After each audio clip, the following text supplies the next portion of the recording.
Conferencia número 4. El Cordero que glorifica a Dios. Glorificar a Dios, de acuerdo con la fe que profesamos, es el propósito de nuestra existencia. Por eso existimos, para glorificar a Dios. Ahora bien, podría cuestionarse por qué nos necesita Dios como agentes de relaciones públicas. Para que digamos, caramba Dios, qué grande eres, o eres maravilloso. Dios es Dios, creó el universo. Entonces, ¿por qué es preciso que le glorifiquemos? Porque sin duda, glorificarle es el propósito de vivir. No obstante, ya no tomamos conciencia de lo que significa glorificar. Y creo que para tomarla con todo su poderío, es preciso recordar el Magnificat y cómo lo decíamos. Ahora decimos,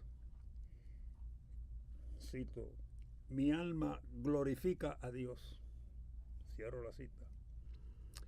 Pero igualmente, según lo exigiría una traducción exacta, podríamos decir, cito, engrandece mi alma al Señor y mi espíritu se alegra en Dios mi Salvador. Cierro la cita.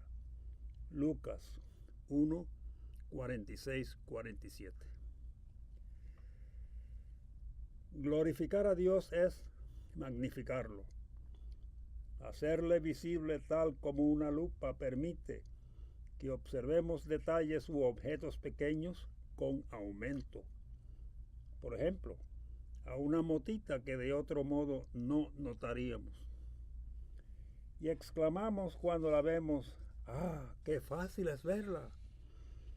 Eso es lo que se supone que hagamos en cuanto al Padre, engrandecerlo, darle gloria. Se supone que seamos lupas para Él, para el Dios verdadero, y permitamos que otros se enteren de que Dios existe y es amor, que Dios les ama y se preocupa por ellos. Hace unos 400 años, René Descartes, célebre filósofo francés, quería dar con la certeza, es decir, quería encontrar aquello por lo cual podía estar completamente convencido, aquello que le asegurase absoluta certidumbre. No podía ser una silla, digamos, porque la silla quizá era una alucinación o un sueño. Y dio con una frasecita en latín, cogito ergo sum, que significa pienso, luego soy. Tal frasecita se ha convertido en una expresión trillada, en un verdadero cliché. En otras palabras, Descartes estaba diciendo que porque pensaba, era. Podía estar pensando en un sueño, pero ya que era él y nadie más quien soñaba ese sueño en particular, tenía que ser él quien lo pensaba, y ya que pensaba, era. De manera que estaba seguro, tenía la certeza de que él, René Descartes, existía porque pensaba. Porque existo, pienso. Porque pienso, soy. Ahora bien, 1000 años antes que Descartes, la Iglesia usaba una fórmula bautismal parecida. La frase, amor ergo sum. Me aman, por lo tanto soy. Desde entonces, desde el comienzo mismo, cuando se nos bautizaba, ya se entendía que no seríamos nada si Dios, antes de que fuésemos, no nos hubiese amado. El amor de Dios nos había sacado de la nada. El amor de Dios nos sostiene. Me aman, luego soy.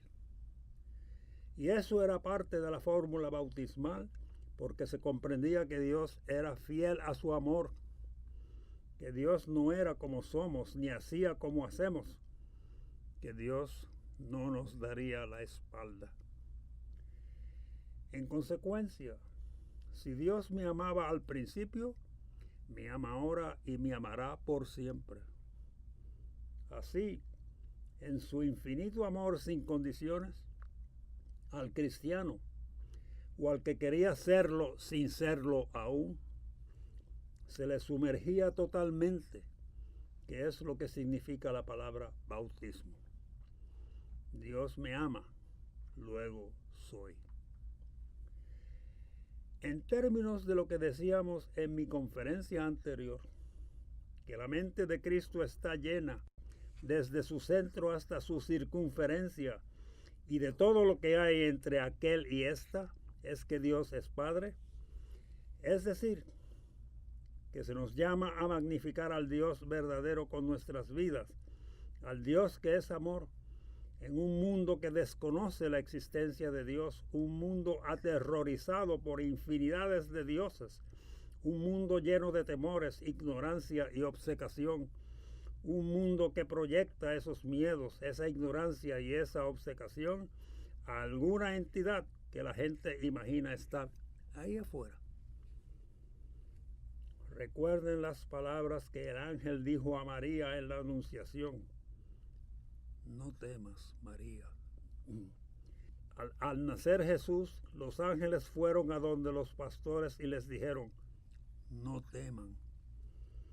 Luego de resucitar, Jesús se presentó en medio de los apóstoles y les dijo que no temieran. Cito, ¿por qué se asustan tanto y por qué les vienen estas dudas? Cierro la cita. Lucas 24:38. Nuestro Dios no es un Dios de miedo, es un Dios de amor. El Dios que Jesús manifiesta a la humanidad y en quien nos sumergimos al ser bautizados es infinita e incondicionalmente de amor. Según ya he dicho, en ninguna parte del Nuevo Testamento, en ninguna parte de los Evangelios, se refiere Jesús a Dios llamándole Rey. Siempre es Padre. Piensen sobre eso. ¿Qué son los reyes?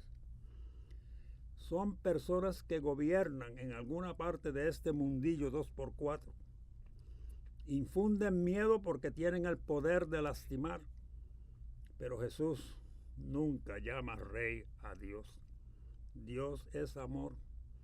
Dios es el Padre que nos cuida y nos aprecia más que nosotros mismos. Charles de Foucault, famoso monje francés que fundó los Hermanitos y las Hermanitas de Jesús, tenía, entre varios lemas, el siguiente, cito, algo sí le debemos a nuestro Señor, y ese algo es no temer nada. Cierro la cita. Si algo le debemos al Señor es no temer. Pero ¿cómo es posible no temer en un mundo donde somos tan vulnerables? Vulnerables física, psicológica y emocionalmente. Vulnerables en términos de nuestra comunidad y así por el estilo. Sabemos, por supuesto, qué contestar a esa pregunta. Lo que Charles de Foucault quiso decir al recordarnos que nada debemos temer y que esa es una de las deudas que contraemos con Dios, fue que Jesús vino y proclamó los evangelios, las buenas nuevas, y que Dios es Padre, rico en misericordia. Dios es amor. Por consiguiente, hemos contraído con Jesús, puesto que Él nos escogió para que fuésemos cristianos, la deuda de vivir con tal conciencia y no temer nada. Aquí, claro está, no hablamos de que nunca, en ninguna circunstancia, deberíamos sentir miedo. Eso puede sentirlo cualquiera, en cualquier momento. De igual manera que sentir ira repentina, deseo sexual o envidia. Mas lo que dijo Foucault es diferente de la experiencia momentánea que tales emociones nos ofrecen. No permitimos que éstas nos dominen. No permitimos que el temor sea el criterio que nos lleva a tomar tal o cual decisión, a estorbar lo que se supone que hagamos. No permitimos que el miedo nos lleve a vivir según Cristo prescribió que no viviésemos, con enemistad, violencia, codicia y haciendo mal o daño a otros. En otras palabras, los seres humanos, solamente con ser esos seres humanos, momentáneamente o tal vez por más tiempo todavía, temen, pero les es dado no permitir que el miedo se convierta en su Dios, que rija nuestras vidas en vez del Dios de amor. Por lo general, los dioses que la humanidad ha invocado e invoca aún son dioses sumamente temibles. Cuando se va por el mundo para investigar las diversas religiones que existieron hace 4, 5 o 6 mil años, donde quiera que hayan existido se comprueba que sus dioses eran como terroristas. Terroristas de verdad. Había que aplacarlos o de lo contrario destruían, mutilaban, mataban. El concepto mismo del sacrificio humano, esto es, sacrificar a niños o adultos a los dioses, no era por el mero gusto de inmolar gente. Los seres humanos ofrecían en sacrificio a otros seres humanos porque de tal modo creían persuadir a sus dioses de que no les hiciesen mal o daño a ellos, a los inmoladores. Y les aseguro que no se trata de un asunto sencillo. Nada de sencillo tiene el atribuirse la mente de Cristo y entregarse a un Dios que es amor incondicional e infinito, que es el Padre, puesto que todos somos criaturas de nuestra cultura rebosante de miedo. Ninguno de nosotros, ni uno siquiera, procede de una cultura que trata de ponerse la mente de Cristo. En ningún momento. Nunca ha sido así. A todos se nos ha nutrido con miedo desde la cuna y con toda clase de cuentos horribles sobre Dios. Pero Jesús nos mide y nos valora. Es el rasero. Y Jesús no miente.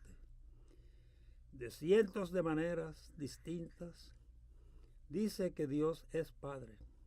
Así pues, si algo le debemos al Señor es no temer nada, no sentir la emoción que el miedo produce y no permitir que tal emoción nos lleve a contravenir las enseñanzas cristianas.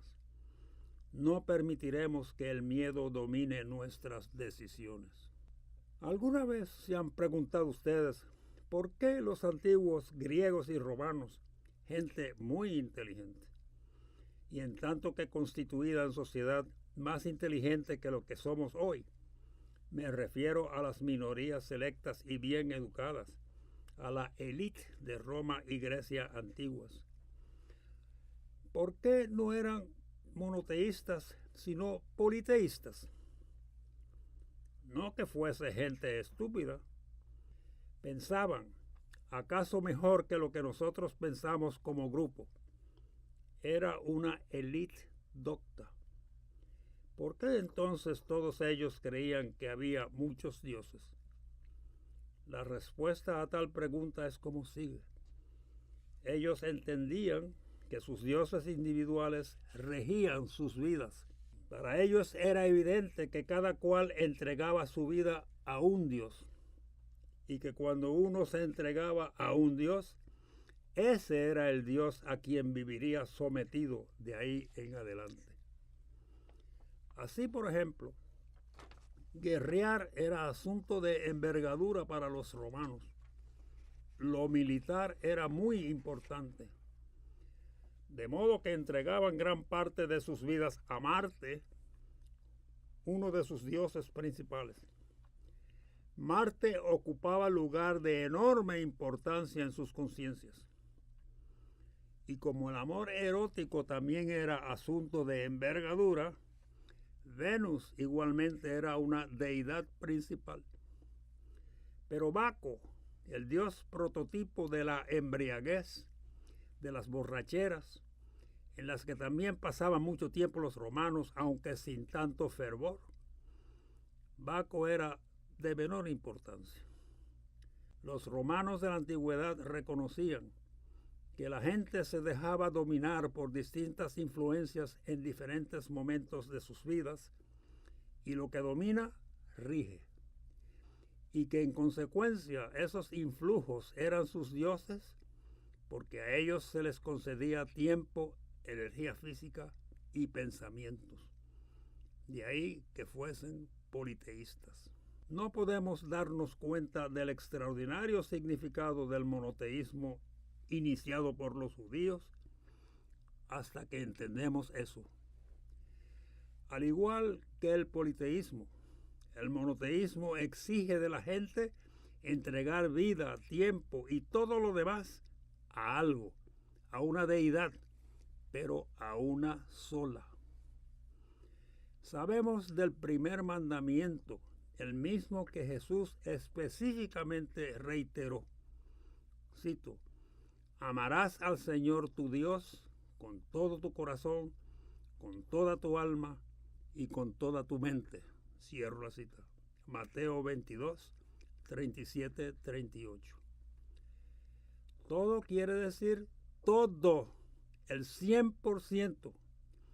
Los monoteístas no entregan el tanto por ciento de sus vidas a Dios, el otro tanto de sus corazones, aún el otro de sus fuerzas, y el resto a otras cosas que no son de Dios.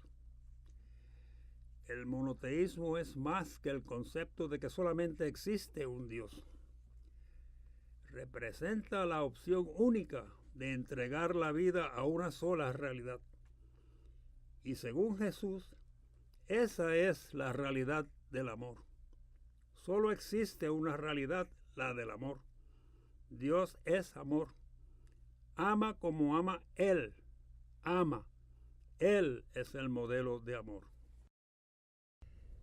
Me parece bastante justificado conjeturar que si cualquier niño se nutriese desde la cuna en el conocimiento de que Dios es amor, cuando ese niño hiciese algo que no es correcto o pidiese permiso para hacer algo, sus padres, hermanos, tíos y hasta sus vecinos le preguntarían: ¿haría eso un Dios que ama?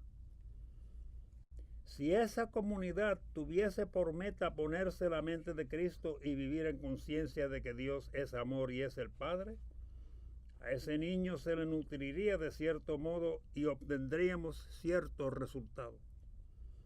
Pero si el niño se criase en un ambiente de miedo, donde es preciso que él o ella teman y donde todos temen, si se criase, es decir, en un ambiente que de hecho es politeísta, donde vería a sus padres, hermanos, tíos y vecinos dejarse dominar por diferentes dioses en diferentes circunstancias, no por el Dios que es amor, cuando ese niño creciese, tendríamos otro resultado.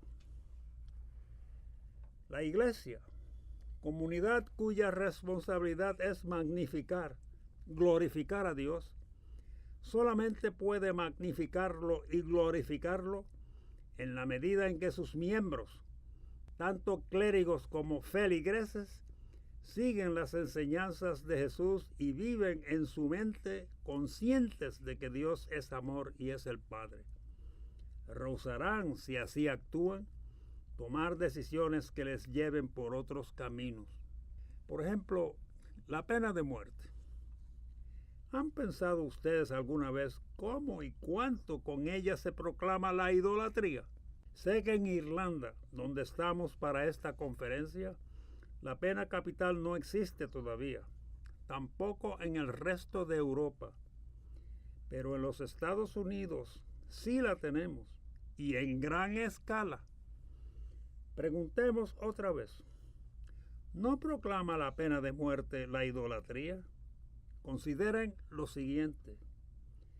Me atrevería a asegurar que los domingos, la mayoría de los cristianos presentes en sus templos creen que el cielo es ese lugar estupendo, maravilloso, magnífico, beatífico, extraordinario y glorioso, donde mora Dios en santidad y amor por toda la eternidad. Ese lugar que supera a nuestra imaginación en términos del bien, de la alegría y de la paz que allí reinan. Tal lugar es el cielo, al que los cristianos ansían llegar cuando no les quede absolutamente más remedio. Con lo cual, dicho sea de paso, de algún modo se da a entender que no se puede confiar en Dios, que Jesús pudo equivocarse cuando se refirió a Dios llamándole Padre. Reflexionen sobre el falso testimonio que es la pena capital. He aquí alguien que ha cometido el crimen más atroz. Fechoría peor es inimaginable. No hay duda alguna de que ese individuo la perpetró. ¿Y qué dicen los cristianos? Dicen, ya que eres culpable de este hecho brutal, ¿sabes lo que haremos contigo? Vamos a matarte para que puedas ir al abrazo de Dios que es amor. ¿Dicen eso? No, no es lo que dicen. Cuando los cristianos matan a algún criminal, creen que le están quitando todo lo que tiene. Creen que le están desposeyendo de lo más preciado, la vida. No creen que le están enviando al mismo lugar donde mora Jesús. En otras palabras, por lo mismo que desean castigar gente matándolas y destruyéndolas, con la pena capital que prefieren, dan a entender algo al mundo. Dan a entender que no creen que la muerte termina con el abrazo de Dios. Al contrario, creen que la muerte es lo peor que puede suceder. Cuando decimos que Dios es amor, decimos que hay dos grandes realidades, dos tremendas experiencias en la situación humana. Una es lo santo, la otra el amor. Lo santo es poderosísimo. El amor se arraiga en lo divino. De manera que lo que decimos en términos de la vida es como sigue.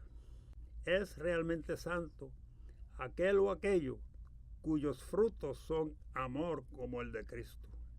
Muchos hablan de lo santo. El mundo está lleno de gente que habla sobre lo santo. Inclusive, mucha gente también es capaz de inducir experiencias de lo santo. ¿Recuerdan al ayatolá Khomeini? En presencia suya, millones de personas experimentaron la santidad. Este hombre fue un asesino en serie, un carnicero, un torturador grosero y feo. Mas, sin embargo, millones de personas experimentaron santidad en su presencia.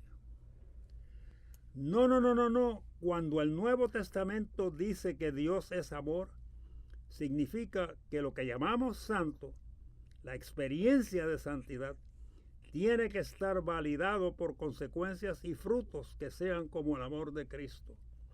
Eso fue lo que mencioné en una de estas conferencias la otra noche, cuando me refería a Santa Teresa de Ávila, quien escribió que a pesar de las visiones que tengamos, las experiencias místicas, estas no nos salvarán a menos que nos lleven a originar hechos de amor como el de Cristo. Esa es la prueba de su validez. Y a la inversa, la validez de actos de amor como el de Cristo se verá por sus frutos, si tales actos son santos como los de Cristo. Los de Cristo, no los de un ayatolá Khomeini. Todos sabemos de gente que se pasa diciendo, amo, aunque los frutos que dan son exactamente lo opuesto de la santidad cristiana, y no obstante siguen diciendo que aman. De manera que al afirmar que Dios es amor, contamos con una fórmula real y práctica para ordenar nuestras vidas día tras día, de un momento al otro. Lo que llamo santidad da frutos de amor como el de Cristo en mi vida, y lo que llamo amor crea santidad como la de Cristo en mi vida. Si no, entonces lo que hago es hablar de algo muy distinto que participar en la realidad del Dios de amor. Experimentar santidad y experimentar amor pueden ser independientes uno del otro. Es más, pueden oponerse. ¿Cuánta gente implicada en toda suerte de relaciones sexuales ilícitas las justifican alegando que son amor? La pregunta, ¿es esto santo? Ni siquiera se les ocurre. Es amor y basta. Por otra parte, ¿cuántos hay que matan y lo justifican diciendo que mataron por amor, desde el aborto hasta la bomba atómica? Pero ¿es eso santidad como la de Cristo? ¿Matar? ¿Puede cualquiera de nosotros imaginar a Jesús haciendo abortos o tirando bombas atómicas? Imposible. De manera que estamos frente a una estupenda, de veras estupenda realidad. A ustedes y a mí, a nosotros todos, nos encantaría y desearíamos de todo corazón y con toda nuestra alma experimentar santidad y amor. Nos gustaría tener esa experiencia, ser partícipes de santidad y amor a la vez. Y Jesús nos dice que sí podemos. Nos invita a ello ahora mismo, con tal de que adoptemos su mente. Esa mente consciente de que Dios es Padre de todos, que nos ama a todos y de que seremos sus agentes en el mundo. En tal caso, no nos preocuparemos porque podamos perder 10 centavos o 100 pesos. No nos preocuparemos de lo que aparentemente nos costaría y por lo cual se nos esfuma el sosiego. Haremos lo que hizo Jesús, cumplir con la voluntad del Padre. No nos preocuparemos por lo, entre comillas, irrealista que pueda parecer lo que hagamos, ni porque podría resultar embarazoso para nosotros. Únicamente contará la voluntad del Padre. Y diríamos, ¿no es eso demasiado? Un poquito nomás. No tengo tiempo para eso. Pero lo que les pido que consideren es lo siguiente, que sí tenemos tiempo para hacer un poquitito más. Pregúntense, ¿qué significa amar a Dios de todo corazón, alma, mente y fuerza? ¿Qué significa en realidad ser monoteísta?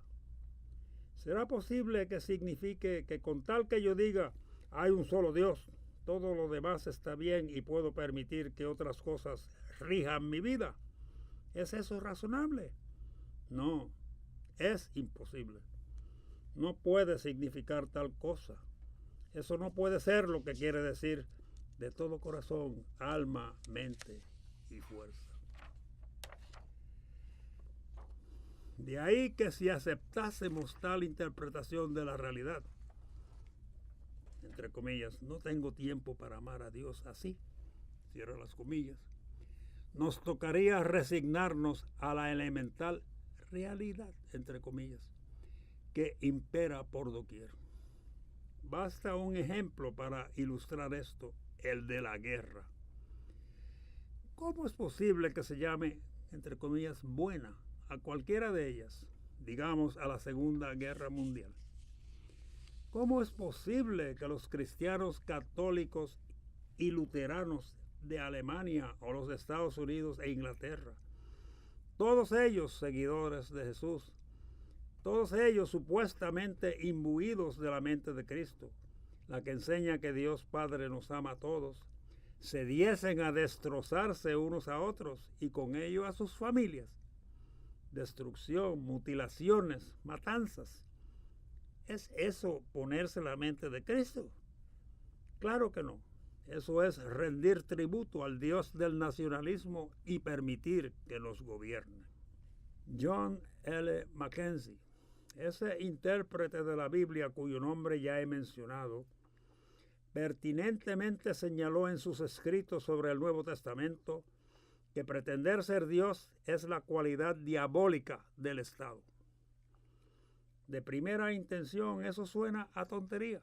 A nadie se le ocurre que Irlanda, Francia, los Estados Unidos o la China sean Dios. Pero no se trata de eso. Se trata de que el Estado exige obediencia a sus designios, sean o no sean conformes a lo que Jesús enseñó. Esa cualidad diabólica nos hiere a todos. A todas luces se desprende del Nuevo Testamento que Jesús rechaza la enemistad tanto como el homicidio. No hay lugar a dudas. Y sin embargo, veamos lo que sucede en la América hispana, donde los católicos se han impuesto en el poder político por 500 años. No obstante, hasta el día de hoy, ni uno solo de los países que la componen permite a sus católicos decir que no matarán en guerras. Todos dicen, has de matar si el Estado te ordena matar. Tal es su cualidad demoníaca. Jesús dice que hagamos una cosa, pero el Estado dice que si la hacemos, nos lastimará. Quiere pasar por encima de Dios. Y ese es tan solo un ejemplo. Vemos que en la vida acontece lo mismo segundo tras segundo. Considérenlo.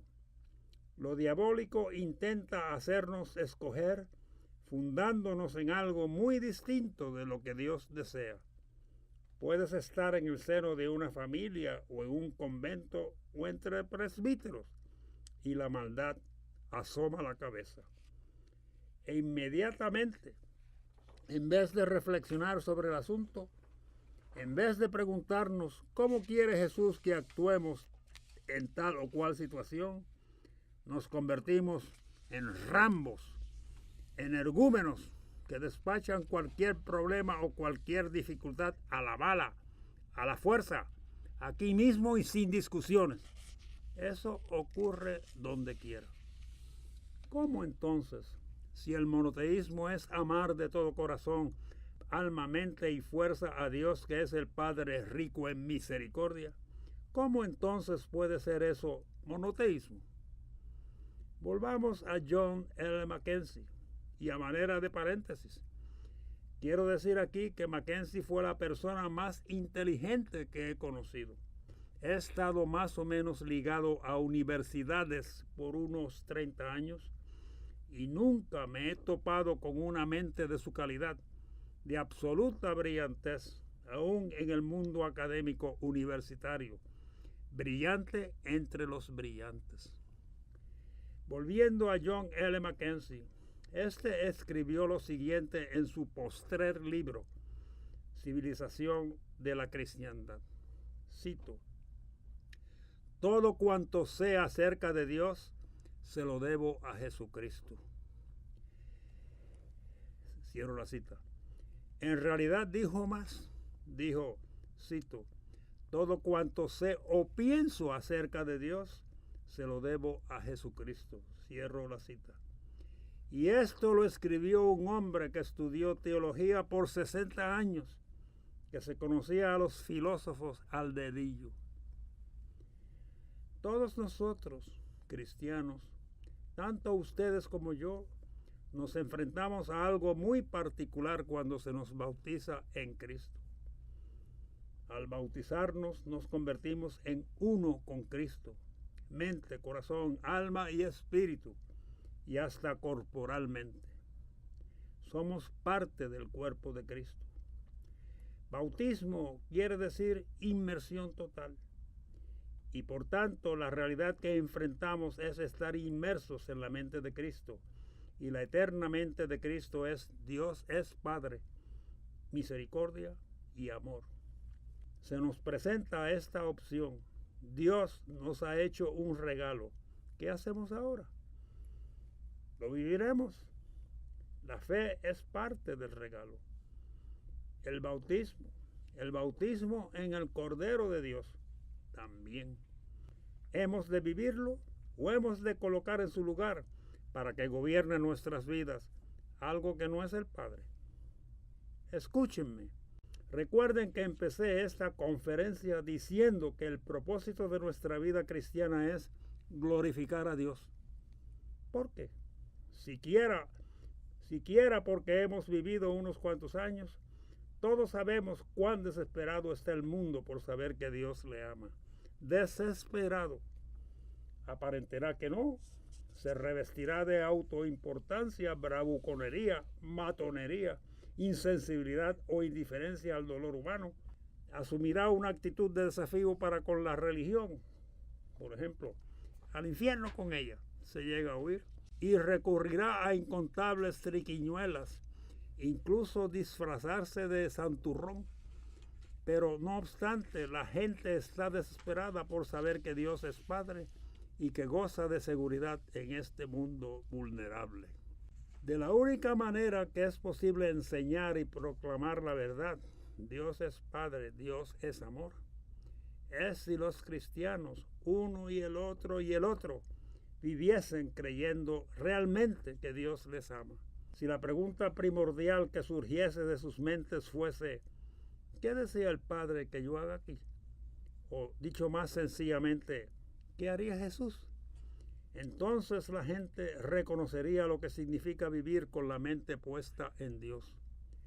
Pero hasta que no vean que es posible y que es seguro hacer eso, su búsqueda desesperada, su desesperación, continuarán. Cuando decimos que Dios es nuestra seguridad, nuestra ética de seguridad, lo que decimos es que tenemos una nueva, absolutamente nueva visión que nos dio Jesús para entender lo que significa sentirse seguros en esta vida.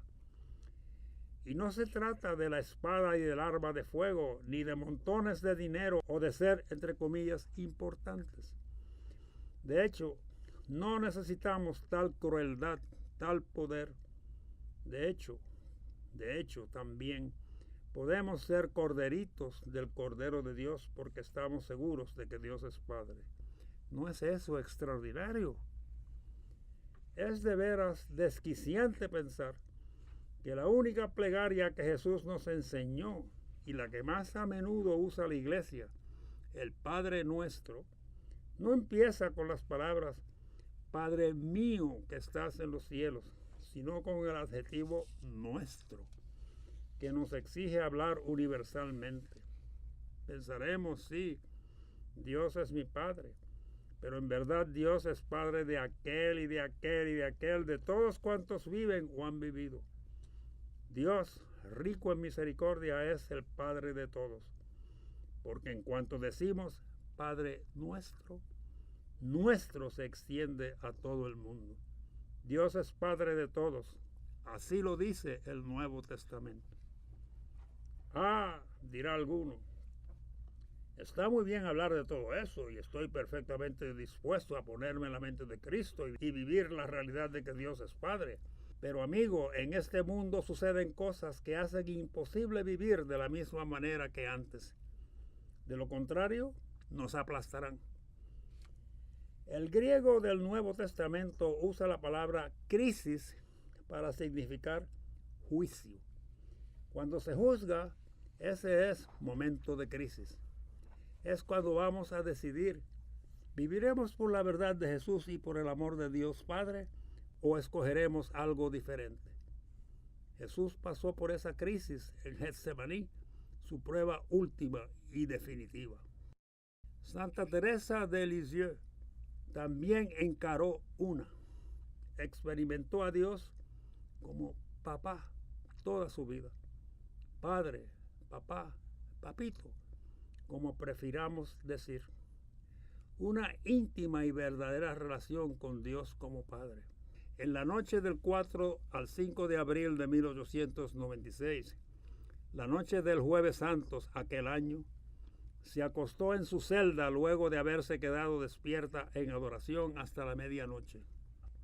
Según lo refiere en la historia de un alma, su autobiografía, sintió de súbito que se le llenaba la boca de sangre tibia.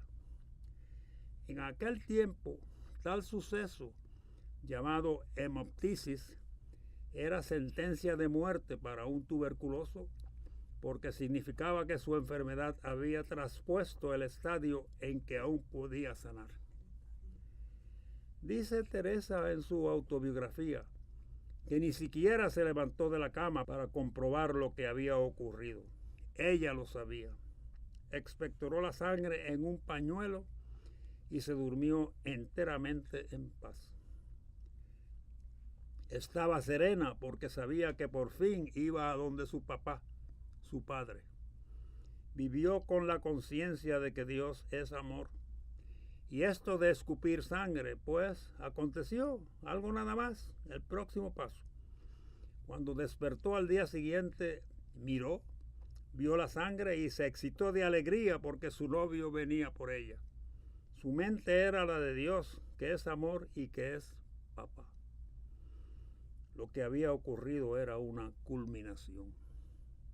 Sin embargo, 2 días más tarde, el 7 de abril, algo sucedió. Cosas extrañas como esta ocurren. El 7 de abril de 1896, la experiencia emocional de que Dios era amor, la certidumbre intelectual de que Dios es amor, la certeza absoluta de que Dios existe, todo cuanto había afirmado en su vida hasta entonces, se vino abajo. Ese 7 de abril, Teresa se sumió en un estado de angustia, absolutamente segura de que la muerte iba a aniquilarla. Quedóse sin experimentar nada sobre la existencia y el amor de Dios. Solo sabía emocionalmente que iba a quedar pisoteada como una hormiga y no ser ya más. Desde tal perspectiva, su vida había sido un desperdicio. En la historia de un alma, escribió que eso sí sucedió, pero que temía mencionarlo por no contagiar con pensamientos negativos a los que leyesen su escrito. Con que eso iba a apoderarse de muchos, así era otra gente, ¿eh? Pues, ¿qué hizo Teresa? Ese mismo día se propuso vivir en adelante como si Dios fuese amor. Y por los siguientes 18 meses, de un momento al otro, a pesar de que toda su estructura emocional le decía que iba a ser hollada, a pesar de su tremendo dolor y sufrimiento, continuó planteándose la pregunta: ¿cómo desea el Padre que me relacione con esta otra persona, este otro semejante mío? ¿Qué haría Jesús? Sin apoyo emocional alguno, así siguió hasta pocos minutos antes de morir, cuando pasó por un trance emocional extraordinario. ¿Por qué les relato esto? Para señalar que cuando Teresa ya no tenía nada más que dar a otros, les ofreció toda su voluntad. Cuando se había quedado sin emociones, cuando todo parecía derrumbarse en su contra, entregó su voluntad entera a ponerse la mente de Cristo y a vivir consciente de que Dios es Padre, de que Dios es amor y es rico en misericordia. Pero ¿cómo pudo? En cierta ocasión, 2 meses antes de morir, cuando apenas podía comer, cuando casi se asfixiaba con cada movimiento respiratorio, enferma, dolorida y febril, una de las hermanas le trajo sopa para dársela a tomar poco a poco. Teresa no tenía apetito, no podía comulgar siquiera. De manera que la hermana le trae sopa, Teresa intenta comérsela pero no puede, y la hermana se va enfadada. Poco más allá del umbral de la puerta se topa con otra hermana, y la que había tratado de alimentar a Teresa dice a la otra, en voz alta para asegurarse de que Teresa oiría, dice que esa que está ahí es tan buena, pero ni siquiera puede ser una buena hermana. Ustedes saben cómo funcionan juntos nuestro lado oscuro y el diablo. Lo que más anhelaba Teresa era ser una buena hermana. Y él aquí, en su lecho de muerte, y oye decir que ni siquiera es eso. Quedó abrumada. Poco después entró a su celda Celine, su hermana biológica. Encontró a Teresa llorando y le preguntó, ¿pero qué pasó? Teresa le contó, con lo que Celine se dispuso a salir de la celda para buscar a la hermana insensible y enderezarla. Pero Teresa le rogó, no lo hagas. Yo misma me encargaré del asunto. Sé lo que debo hacer. Le respondió Celine, ¿pero cómo? Aquí estás tendida en tu lecho sin poder mover ni un dedo. ¿Cómo podrás? Y Teresa le dijo, cuando esa hermana regrese, deberé ofrecerle mi mejor sonrisa y darle las gracias por la sopa. Eso es vivir con la mente del Padre que es amor. La gente necesita saberlo. Para concluir, les leeré un breve pasaje del Nuevo Testamento que todos conocemos y que dice de otro modo exactamente lo mismo que Teresa, algo que el mundo desesperadamente necesita saber, aunque no meramente con palabras. Es preciso que la gente sepa cómo viven otros con la verdad del monoteísmo, de que Dios es amor y que por consiguiente podemos estar completamente convencidos de que gozamos de completa seguridad. Cito, ¿quién nos separará del amor de Cristo? ¿Las pruebas o la angustia? ¿La persecución o el hambre? ¿La falta de ropa? ¿Los peligros o la espada? Como dice la Escritura, por tu causa nos arrastran continuamente a la muerte, nos tratan como ovejas destinadas a la matanza. Pero no, en todo esto triunfaremos gracias al que nos amó. Estoy seguro de que ni la muerte, ni la vida, ni los ángeles, ni los poderes espirituales, ni el presente ni el futuro, ni las fuerzas del universo, sean de los cielos, de los abismos, ni criatura alguna podrá apartarnos del amor de Dios que encontramos en Cristo Jesús nuestro Señor. Cierro la cita. Romanos 8, 35, 39.